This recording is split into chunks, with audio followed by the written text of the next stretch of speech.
आज हम फ्रांसीसी क्रांति के अंतर्गत फ्रांस संवैधानिक राजतंत्र बन गया, इसके बारे में अध्ययन करेंगे। 1791 की नेशनल असेंबली ने संविधान के प्रारूप को तैयार कर लिया, जिसका मूल उद्देश्य सम्राट की शक्तियों को नियंत्रित करना था। एक व्यक्ति केंद्रित सत्ता को विभिन्न संस्थाओं में बांटकर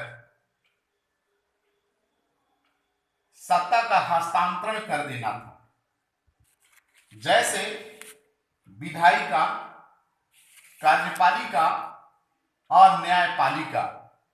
नेशनल असेंबली अप्रत्यक्ष ढंग से चुनी जाने वाली संस्था थी।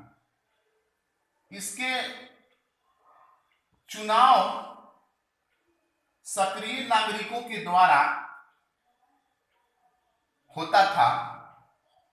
फ्रांस की जनसंख्या उस समय 2.8 करोड़ थी, जिसमें 40 लाख पुरुष ही सक्रिय नागरिक थे, यानी इन्हें निर्वाचकों को चुनने का अधिकार था। ये निर्वाचक 50,000 थे।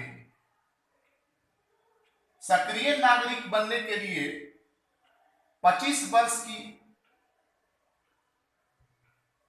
आयु अनिवार्य थी या इससे अधिक।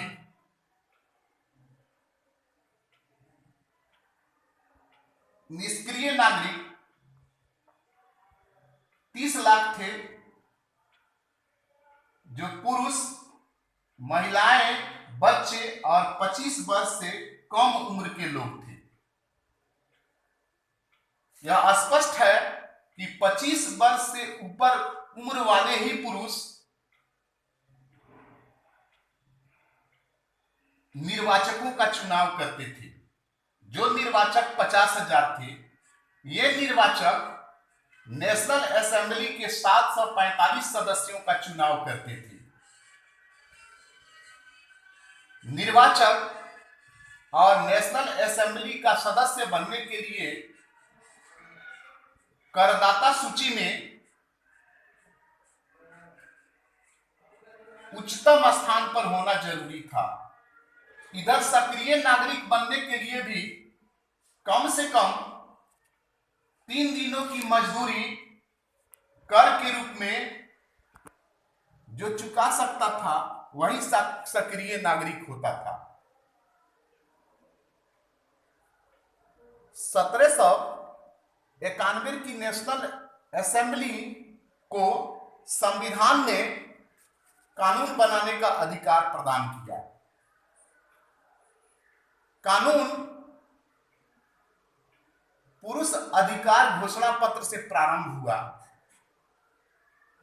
जिस अधिकार घोषणा पत्र में दैहिक स्वतंत्रता और अभिव्यक्ति की स्वतंत्रता को नैसर्गिक और अहरणीय माना गया, जिसका हरण न हो सके। यह जन्मना होगा और इसकी रक्षा राज्य करेगा, ऐसा सुनिश्चित हुआ। अब कार्यपालिका और मंत्रियों पर ध्यान देंगे। यद्यपि सम्राट भी कार्यपालिका का अंग था, परंतु देखेंगे कि सम्राट के ऊपर नेशनल असेंबली का नियंत्रण कायम हो गया।